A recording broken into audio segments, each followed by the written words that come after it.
আইপিএলে ক্যাপ্টেন শ্রেয়াসের কামাল, একটানা জয়ে ছাপিয়ে গেলেন ধোনিকে। আইপিএল 2025 18তম আইপিএলটা এখনো অবধি ভালোই কাটছে শ্রেয়াস আয়ারের। পাঞ্জাব কিংসের অধিনায়ক হিসেবে নিজেকে মেলে ধরেছেন শ্রেয়াস। এবার তিনি এক রেকর্ড গড়ে ছাপিয়ে গিয়েছেন মহেন্দ্র সিং ধোনিকে।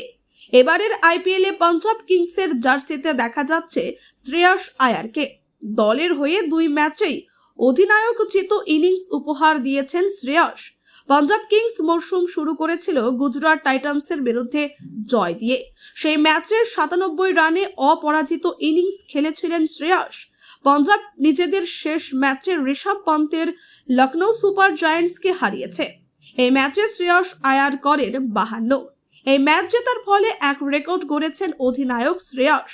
2013 সালের আইপিএলে ফিরে গেলে নজরে পড়বে মহেন্দ্র সিং ধোনি একটানা ক্যাপ্টেন হিসেবে চেন্নাই সুপার কিংসকে জেতাতে পেরেছিলেন।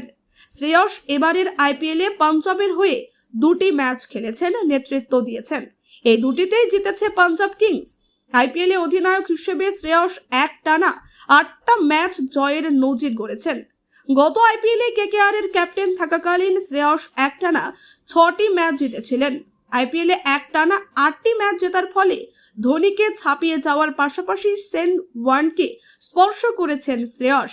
2008 সালের আইপিএলে সেন ওয়ার্ন রাজস্থান রয়্যালসকে টানা 8 ম্যাচ জিতিয়েছিলেন। ব্যুরো রিপোর্ট, ইউজে নিউজ।